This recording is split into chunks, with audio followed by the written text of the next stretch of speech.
Double NKH2 here, jumping into another fast-paced e-bike review video. This time we're starting in Homestead, Pennsylvania. This is the former site of the Homestead Steelworks, just south of Pittsburgh.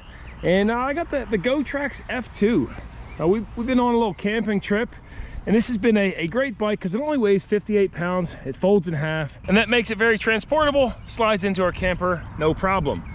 Now, it is a smaller bike, but I'm 6'3", and I find no issue riding it. Comes with hydraulic disc brakes, 20 by 3-inch tires, aluminum fenders on the front, rear, also a built-in rack to the frame. Like that it has an integrated tail light and headlight. It came with a cell phone holder. It does hold a phone. I'm not sure I would take it off-road though. It came with a little pouch and included a bike lock too. And a small toolkit. Putting this bike together was an absolute breeze with the tools that they supplied. Now, one thing I don't love is that you do have to leave the key in it when you're riding. So there's a small possibility of snapping that off, but it's nice that you can remove the key and then you can't turn the bike on without it. This does have front suspension with your preload on the left and a lockout on the right. Came with a little mirror, which I find very handy. With the seat and the bars at their max height, here's a look at me on the bike. See, I get a pretty good stroke out of the leg there, and it's actually pretty darn comfortable. Here's a glance at the display, starting at 1.1 miles, and I fully juiced it up last night. It's a small battery, so I don't know what kind of range we'll get. I'll head toward downtown, and I think it's really cool they kept these old chimneys from the steel mill, because heck, they were a ton of work to put up, a lot of money, and oh man, I just pinched the back tire. Oh boy. Well, that is completely my fault because I went sideways over this little lip. I didn't realize it was such a big one, and I'm running fairly low tire pressure for a cushy ride. So I just pinched the tire tube, unfortunately. What a fun ride that was. Oh, it's no problem. I get a good half-hour power walk in the morning. Probably 30-minute walk back to the truck. I got a patch kit in the pump there. Should have brought it with me. Usually don't though. Well, I happen to be walking by a sporting goods store. I think we can get squared away here. I'm able to use their pump. And of course they're gonna have patches in stock, so let's see where this leak is. I don't even think we're gonna have to pull the tire off. There it is, got a pretty big slit. A few bucks, I got some scabs.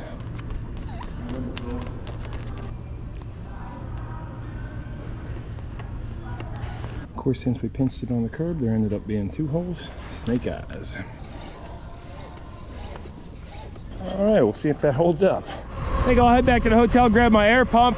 You can see full speed on this, at 25 miles an hour, and that's while pedaling. Of course, you don't really have to be inputting power. You can just rotate your feet. This has got a cadence sensor, not a torque sensor or anything. And actually, I'll show you right behind our hotel is another cool relic, 12,000-ton hydraulic press, made in 1903. This was used to make armor plating for warships. Like, how cool, it's just sitting behind the lows. Very cool stuff, but what's even cooler is grabbing an air pump out of here so we can get to downtown. Update on the rear tire, the scabs didn't hold. I had to do a proper vulcanizing cement patches in there, and those should hold. I have spares in my backpack. If not, then I dropped my GoPro on the road and it got ran over by a car, so that's bad. Now luckily ran back to the truck here, had a spare.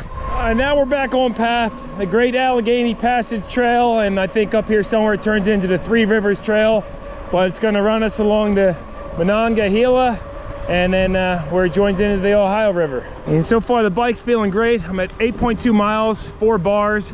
Of course we got a rough start, but leaving it on assist 3, like 17 and just pedaling the whole time. You let go of the bars. Bike has pretty good geometry, doesn't want to fall over on you. Sometimes with these smaller tires, wheels, you don't get as quite a stable bike. Boy, I wish we had a boat. That guy's zipping by. Now let's just sit back, cruise, enjoy the nice weather. It's like 85, can't beat it. Don't forget to wear a helmet, guys. Don't be an idiot like me. So now we made it to the south side. We can cross the Hot Metal Road Bridge or stick on this side of the river. You can take either one. I think I'll take that on the way back. Speaking of hot metal, look at that, a slag pot with slag still in it. Buried treasure. So this was actually unearthed when they were constructing all these new buildings, because when they dismantled the works and the steel mills, they scrapped everything, and some of it was just bulldozed into land, and then when they dig new foundations, they ran into this.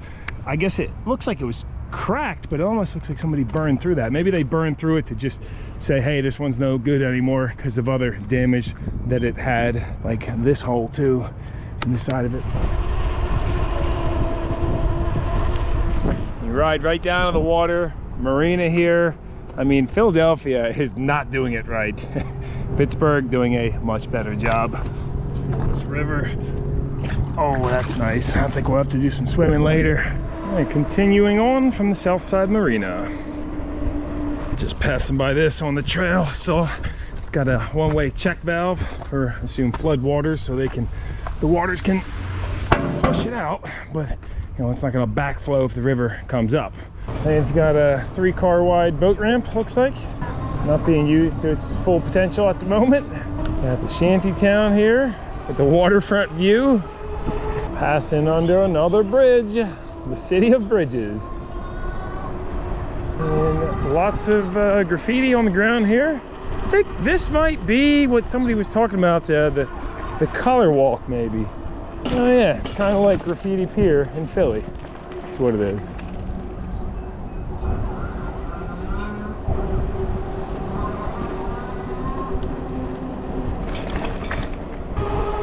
Oh yeah, there it is. Thanks for visiting Southside's Color Park. Although people usually like doing graffiti on buildings and weird spots. Train car. Looks like a brewery here. Sly Fox Brewery. I know that name. Drink them sometimes. And I'll stop in for a quick cold drink.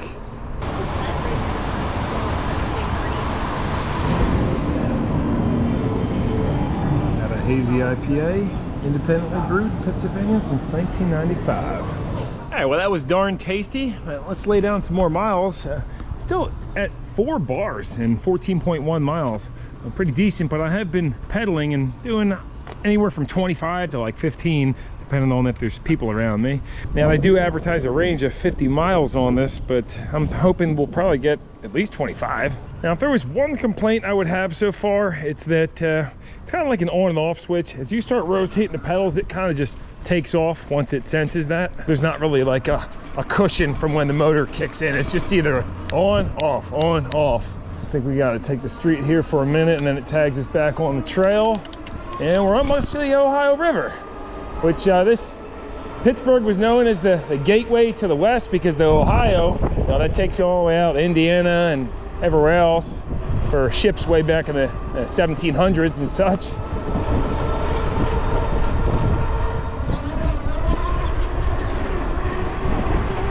Just old machinery around the whole city. It looks like maybe an old compressor. Yeah, look at a connecting rod, a big crankshaft. And they got more boat parking out here. Very boat friendly. A caboose. It's a caboose. How about it? And there we are. We've made it to the point, which you can tie your boat up there too. How about it? Where the Allegheny and the Monongahela combined to create the Ohio.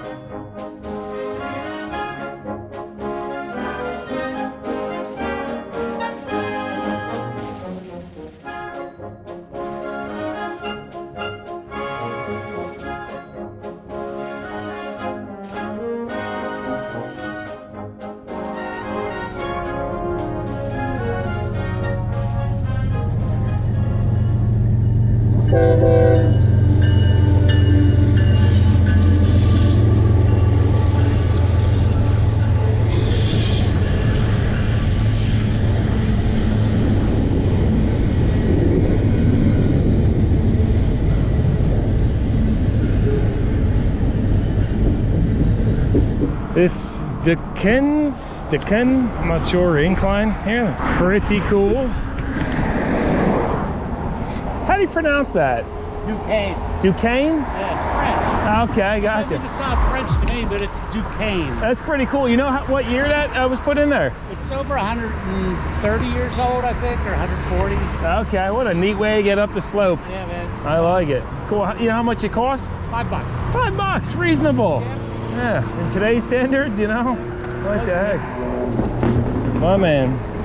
How much is that? That is $275. Cool. Little strawberry shortcake action next to the coal train. Heck yeah.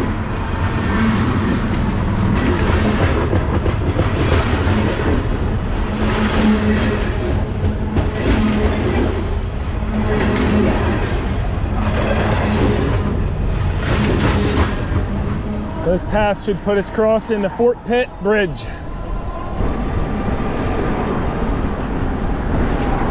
Just stunning. Man, gotta get a boat out here. This is beautiful. I know I probably said that 100 times, but Anangahela, Hila, Hala.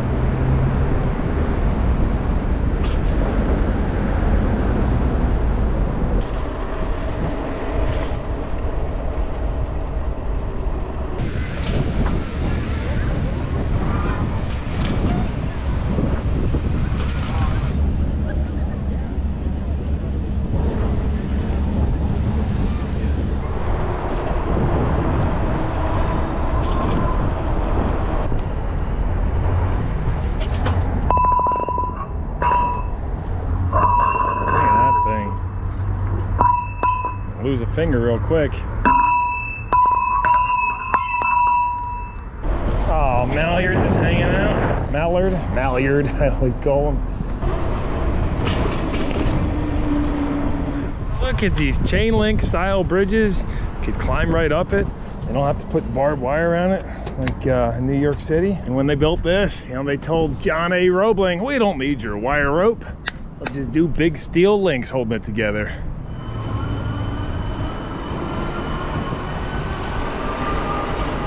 Roam through downtown and then we'll get back on the river. The e-bike really gives you freedom in the city. This GOTRAX is just killing it. We've been hitting a few hill climbs too. Still 3 bars on the batteries. I gotta say, everywhere you look downtown, there's just stunning architecture. Like, look at the stonework on some of these buildings.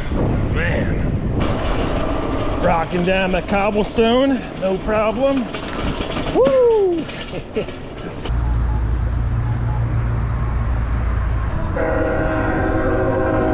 Yes, the train. And boy, the steel work on these bridges, it is just something else. I mean, you gotta see it in person. Like, I could sit here and stare at this all day.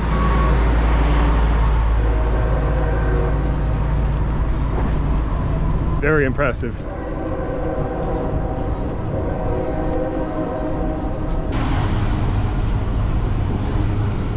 You could hop right on the train from here. Like, no problem.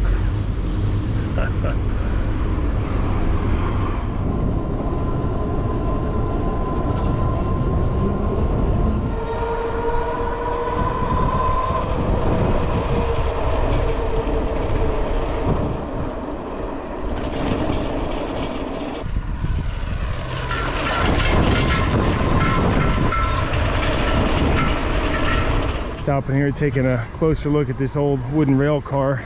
Tighten this down and look at how much like truss strength that adds to it. It's got the leaf springs with coil springs too. Look at the brake pads and chains. I guess they're like limiters, you know. All wood on this thing.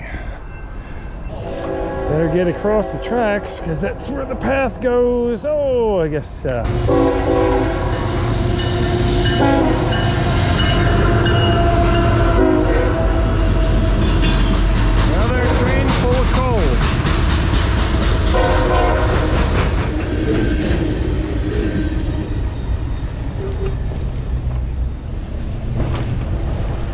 now it's all the same scenery, heading back.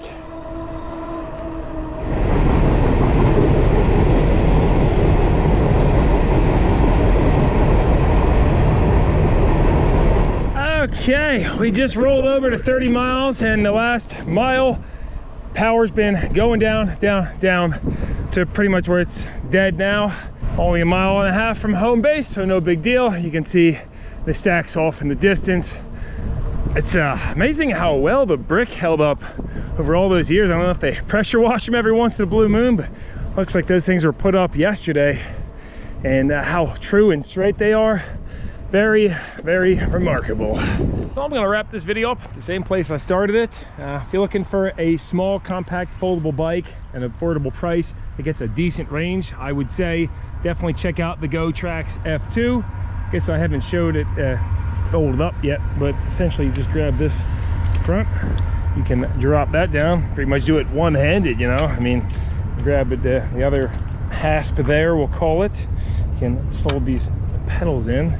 It's funny, we were going to like full outro and now like, wait, I didn't show them the bike fold up. Look at this, single-handed. Okay, pretty much single-handed. And then you have that little metal bracket down here that protects your sprocket, and that is a look at it. So I will drop a link to it down below if you want to check it out. Appreciate you guys tuning in very much. I know this video, like usual, kind of all over the place. Showed you a little history, a little bit about the bike, and you know, it served me well on this ride. So big thumbs up at the moment.